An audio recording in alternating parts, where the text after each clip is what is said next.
Here are our travel top 10. Starting out with Egypt. Now you can't go to Egypt and not see the temples. They're just amazing.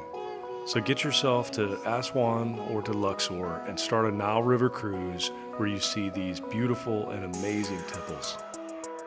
4,000 and 5,000 years old history, preserved beautifully under the sands. Luxor is special because you can see this temple at night and catch a sunset there. It's unreal. Also get yourself on a hot air balloon ride for about $25 a person over the Nile River Valley. This is extra special because you're out there with dozens of other balloons flying over the lush green Nile River Valley with the incredible Valley of the Kings right next to you.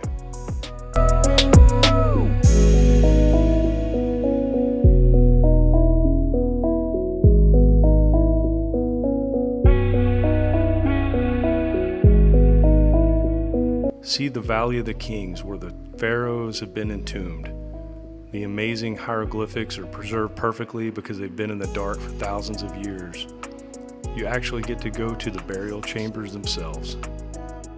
The cruise along the Nile River is very awesome because you get to see many different spots. You also have great quarters. Usually the food is excellent. And it stops at places like this in Edfu, the Temple of Horus. You also see the Temple of Isis in Aswan. And you have plenty of downtime as well to do things like your own boat rides on a felucca. Don't miss the chance to sail on one of these boats that have been used on the Nile River for thousands of years. Make your way down to Abu Simbel and see the Sudanese border. It's amazing. Of course, no trip to Egypt is complete without seeing the pyramids. The Great Pyramids of Giza. You can climb on them, you can climb in them, you can go down to the actual burial chambers, and then you can ride camels around the pyramids. We did this on my birthday and it was awesome. Orbee Gorge in South Africa. If you don't do anything else when you go to South Africa besides go on safaris, do this.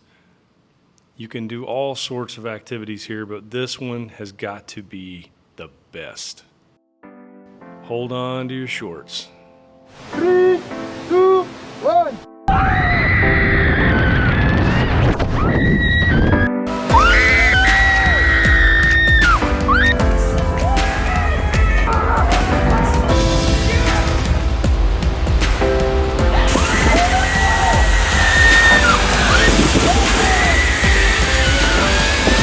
Probably the most awesome feel I've ever had in my life. El Caminito Del Rey in Spain. This is a very dangerous trail. They've made it safer with these new walkways, but it was closed for almost 30 years because of so many people falling to their deaths. It's spectacular. The scenery is just beyond words. These massive waterfalls fall straight down the canyon below you. Cappadocia, Turkey. This place has some incredibly unique landscapes. You live in cave homes, you get to explore cave homes that have been there for thousands of years. And if you want to take a hot air balloon ride over Cappadocia, they go out every morning.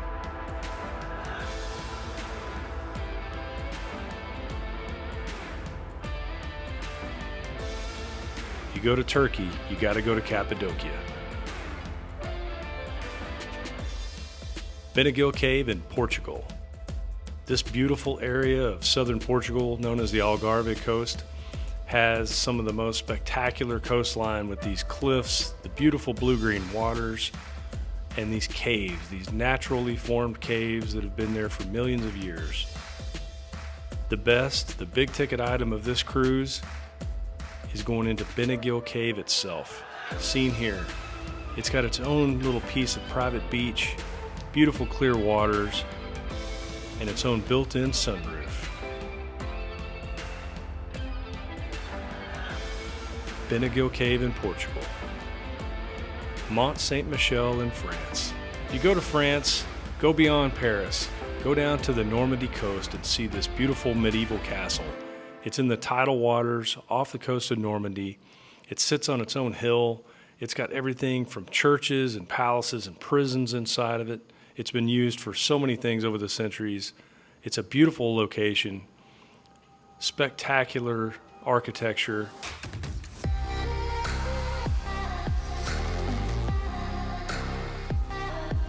Mont Saint-Michel. Let's go to Romania and check out Dracula's castles. Now there's a couple of them. Bran Castle, as seen here, was never the home of Vlad, but this is indicative of castles of the era. It's a beautiful medieval castle, very well preserved. It's got a torture museum. It's got a lot of history in it, so it's a great place to check out. But the real one, the real deal, is Ponari Castle. Vlad Dracula lived in Ponari Castle. This is his mountain fortress. This is where he actually fought off the Ottoman Empire. At one point, the Sultan army was approaching and likely going to capture his wife, so she leapt off of the tower to her death in the valley below. That brings us to Pico de Arieiro. This is Madeira Island in Portugal. A beautiful, beautiful place. You're up in the clouds or even above the clouds on this highest point of these mountains in the central part of the island of Madeira. Get ready to have your mind blown by the spectacular scenery you'll find here. Next, a city I call Istanbul. Istanbul, Turkey has it all. There's beautiful scenery, the coffee is amazing, you're surrounded by the sea, the food is magnificent. Can't say enough good things about Istanbul. Navaggio Beach, also known as Shipwreck Beach, is on the island of Zakynthos in Greece. You've got to see this place with your own eyes. It's definitely in the top 2 or 3 most beautiful places I've ever seen.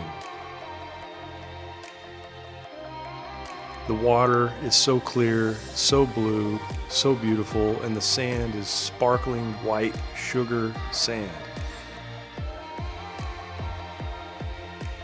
You can actually take a boat and go on this beach, swim in these waters during tourist season. We were lucky enough to have it all to ourselves, Zakynthos.